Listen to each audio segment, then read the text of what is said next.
안녕하세요. 국민대학교의 이효정입니다. 이번 시간에는 교환 작성법에 대해서 살펴보겠습니다. 학습 목표입니다. 교환의 정의, 필요성, 그리고 교환의 전체적인 구조에 대해서 살펴보는 것이 이번 수업의 목표입니다. 이 목표에 따라서 학습 내용에서는 정의와 의의를 좀 구체적으로 살펴볼 거고요. 한국어 교환의 종류, 그리고 전체적인 구조에 대해서 알아보도록 하겠습니다. 이 수업을 준비하면서 예비 교원들이 가장 많이 했던 질문 3가지를 준비했습니다. 첫째, 교환이 뭐예요? 이런 질문도 많이 합니다. 이 말은 교환이 무엇인지 전혀 들어본 적이 없다, 이런 말은 아니고요.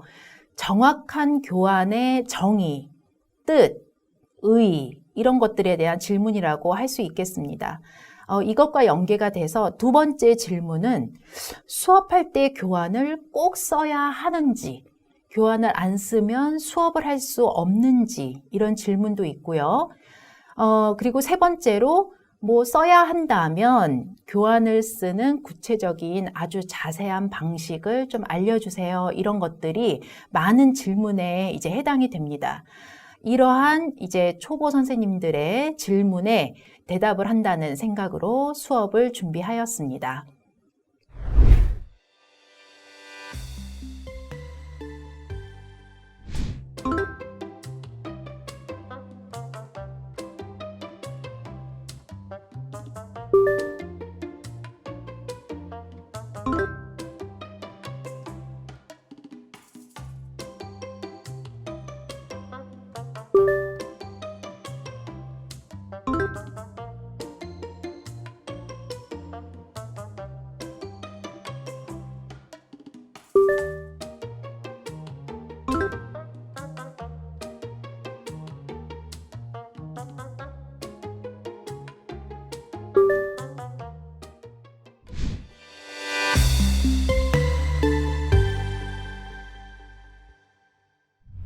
자, 이미 여러분들은 전공자들이기 때문에 여러 수업에서 교환을 써보셨을 것입니다. 그렇지만 하나부터 10까지 세세하게 교육을 받은 학생들은 의외로 적습니다. 그런 학생들에게 이 수업이 도움이 되기를 바라겠습니다. 자, 먼저 교환의 정의를 살펴보도록 하겠습니다.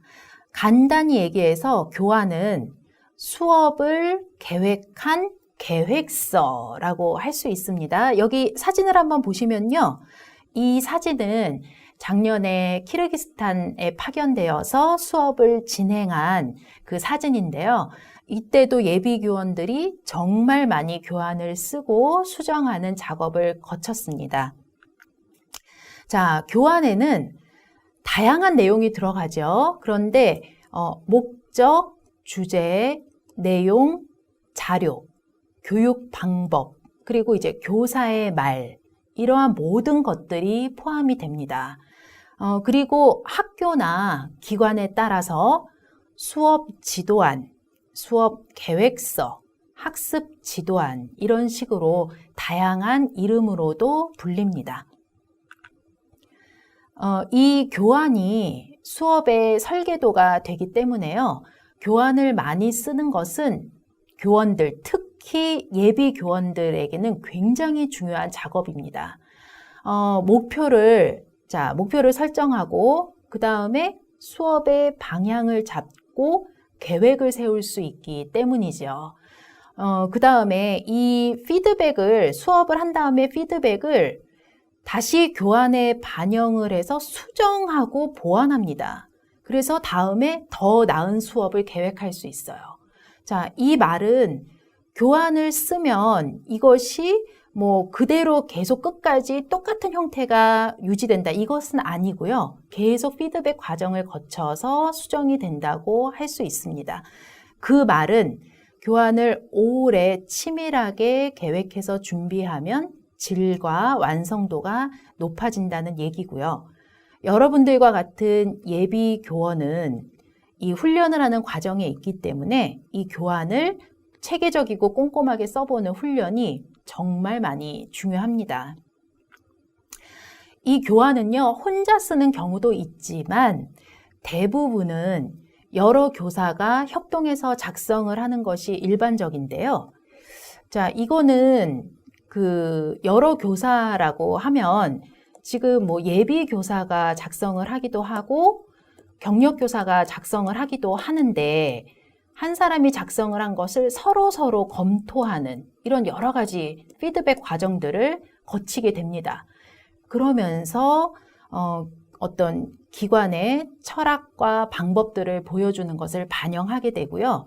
이런 수정하는 과정을 거치고 피드백 과정을 거쳐서 이 교환을 가지고 초보 교사들이 수업을 하기 때문에 어떤 수업에 대한 불안감을 감소시키는데 아주 큰 도움을 줍니다. 자, 다음으로는 교환의 종류를 살펴보겠습니다. 교환은 학기 단위로도 짜죠. 한 학기 전체의 계획서를 짜야 되고요. 이거를 이제 주별로 나누어서 짜기도 하고 차시로 나누어서 짜기도 하는데 이제 차시는 대부분이 이게 50분 수업에 교환 한 개를 작성을 합니다. 자, 하나하나 살펴보겠습니다. 이 학기 단위의 교환은 어떤 전체의 강의 계획서랑 좀 비슷한 내용이고요. 아주 간략하게 짭니다. 그 다음에 이제 주 단위 교환을 짜게 되는데 이거는 이제 요일별로 설계를 하는 거고요. 기관에 따라서 한 명이 수업을 담당하기도 하지만 한 명 이상이 교사가 수업을 담당할 때도 많습니다.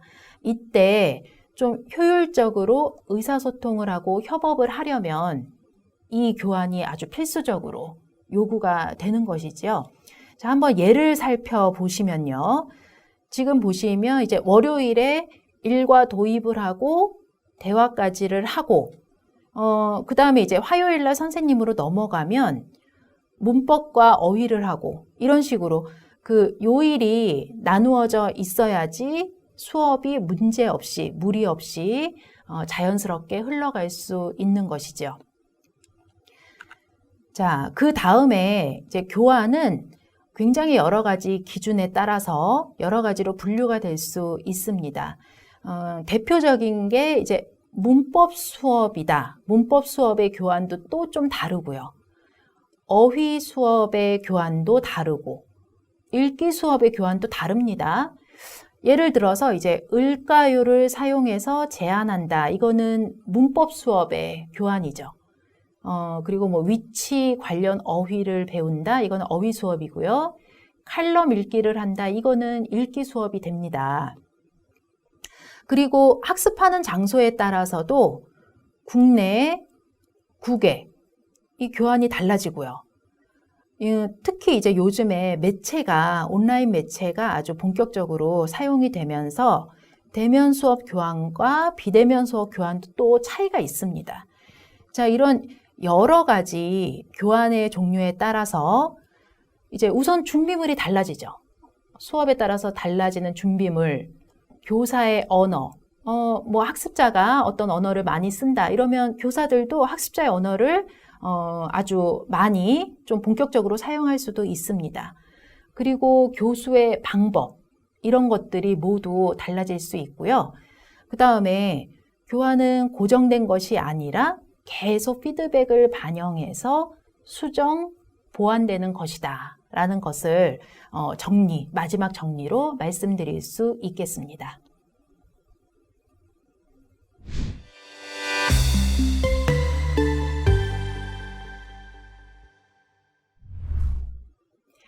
여러분들이 잘 아시다시피 한국어 수업의 교환은 5단계로 구성이 됩니다.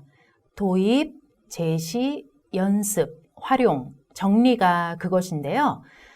이 5가지 구조는 PPP 교수 모형을 그 근거로 삼고 있습니다. PPP는 먼저 제시, 프레젠테이션, 연습, 프랙티스, 생성, 프로덕트 이것을 이제 줄인 말인데요. 한국어는 좀 낯선 언어에 포함이 되기 때문에 하향식 순서보다 순차적으로 하나 배워가는 상향식 교육이 조금 더 효과적이고, 따라서 차근차근 제시를 하고 연습하고 생성하는 PPP 구조를 채택하고 있습니다. 그리고 맨 앞과 마지막에 시작과 마무리 단계를 넣어서 5단계로 구성을 하는 것이지요. 이 5단계에서 가장 긴 시간을 할애해야 되는 것은 뭘까요? 그 앞선 질문에서 나왔지요? 그건 바로 연습과 활용 단계입니다. 도입과 제시 과정을 거친 다음에 학습자 스스로 연습을 하고 활용하는 단계를 충분히 줘야 학습자가 그 교육의 내용을 내재화할 수 있는 건데요. 여기 이제 PPP로 보면은 여기 연습과 생성 부분이 해당이 된다고 할 수 있겠습니다. 자, 교환을 작성할 때는요, 제일 먼저 해야 될 게 이 학습자를 좀 분석을 해야 돼요. 도대체 학습자는 이 한국어를 왜 배우는지, 동기, 의지, 그리고 공부를 하는 환경, 학습자의 모국어 이런 것들을 반영을 해서 학습자의 요구에 맞는 교재를 선정을 하게 됩니다.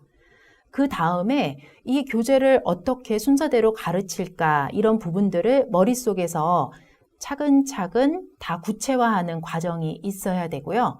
그 다음에 이 생각했던 거를 체계화해서 기록을 하면 교환이 완성이 되는 겁니다. 구체적인 교환의 구조도 한번 살펴보겠습니다. 이 교환의 예시는 아마 여러분들이 수업 시간에 배운 거랑 크게 다르지 않을 겁니다. 어느 정도 조금 간단하게 작성하는지 더 자세하게 작성하는지의 차이는 있지만 그래도 이 정도의 형식을 갖추는 것이 좀 보통입니다. 여러분들이 이렇게 보시면 교재부터 이제 담당 교사까지 이제 정리까지 쭉 나와 있는데요. 하나하나 구체적으로 살펴보도록 하겠습니다.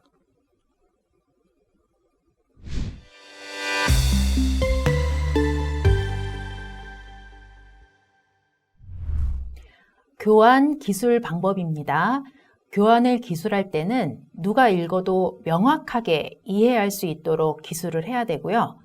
논리적이고 명확하게 그리고 실제성에 초점을 두고 기술을 해주셔야 됩니다. 첫 번째로 교재와 단원 살펴보겠습니다. 자, 이 부분이에요. 이 부분인데요. 공부해야 될 교재와 단원명을 적는 거죠. 그 밑에 수업 목표가 있습니다. 이 본 수업을 통해서 기대하는 그 활동이나 목표를 기술을 하는 건데요. 예를 들어서 지금 올 수 있다. 이런 문법을 사용해서 자신이 잘할 수 있는 일에 대해서 말할 수 있다. 이렇게 기술을 하는 겁니다. 자, 즉 구체적으로 달성할 수 있는 것을 을 수 있다 형태로, 자, 여기에 있는 말할 수 있다와 같이 을 수 있다 형태로 기술을 해주시는 겁니다. 이게 굉장히 중요하고요. 자, 그 다음에는 수업 내용, 이 세 번째 부분입니다. 여기다가 기술을 해주시는 건데 이 수업 목표와 연관되는 내용을 어휘, 문법, 과제 이런 식으로 조금 더 세분화해서 구체적으로 기술을 해주시는 겁니다.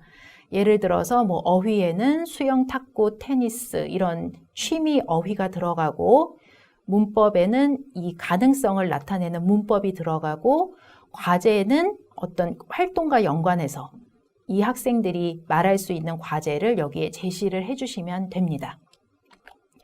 그 다음에는 수업 차시. 자, 여기 있습니다. 수업 차시를 작성을 해주셔야 되는데요. 한 단원 내에서 이제 한 과가 예를 들어서 총 4시간 분량이다. 총 4차시다. 그러면 4차시 중에서 두 번째 시간, 4차시 중에서 첫 번째 시간 이런 식으로 기록을 해주시면 됩니다. 그리고 나서 이제 학습자의 수준과 인원 적어주셔야 되는데요. 학습자의 수준을 아는 것은 수업의 처음이자 마지막이죠. 굉장히 중요합니다. 수준과 인원에 따라서 어떤 수업 방식이나 교사가 할 수 있는 말 다 달라집니다. 그래서 여기에 꼭 기록을 해주셔야 되는데 뭐 초급 1 이렇게 쓰셔도 되고 1급 이런 식으로 이제 쓰셔도 됩니다. 강의실 정보도 적어주시면 좋아요. 자, 여기에는 뭐 301호다 이렇게 써주시는 것도 이제 물론 필요하고요. 또 이제 강의실 정보에서 좀 중요한 게 이 강의실이 이제 강의실형으로 의자가 되어 있는지 이런 식으로 의자가 되어 있는지 아니면 교사가 있고 이렇게 디귿자형으로 되어 있는지 책상이 미음자형으로 되어 있는지 이런 것도 적어주시면 이 전체적인 수업의 방식과 강의실의 책상 배치와의 관계를 또 알 수 있죠. 그래서 또 중요한 정보라고 할 수 있겠습니다. 그 다음에는 준비물, 전체적인 준비물도 적어주셔야 되는데 여기에는 아주 많은 좀 내용들이 들어갑니다. 그림, 사진, PPT 이런 것들도 이제 단어 카드죠. 교사가 들고 이제 수업을 하는 단어 카드, 실물도 준비할 수 있고요. 즉 교수자가 준비해야 되는 것과 학습자가 준비해야 되는 것을 모두 다 여기에 이제 기록을 해주시면 되는 겁니다. 그리고 요즘에는 비대면 수업을 하는 경우가 한국어 수업에도 굉장히 많아졌습니다. 그래서 비대면 수업을 할 때는 컴퓨터나 핸드폰이나 카메라, 마이크 이런 것들이 필수적으로 필요한 그런 전자기기도 여기에 적어주시면 좋겠습니다. 자, 이번 수업은 그 교환 작성법의 첫 번째 1차 시인데요. 교환의 정의와 필요성, 그리고 아주 개략적인 형식에 대해서 말씀드렸습니다. 교환에 어떤 내용이 들어가야 되는지는 잘 살펴보셔야 됩니다. 다음 시간에는 좀 더 그 기술하는 방식에 대해서 신뢰를 들어 자세히 설명을 드리겠습니다. 수업을 마치고 토의하기와 퀴즈도 꼭 풀어보시기 바랍니다. 감사합니다.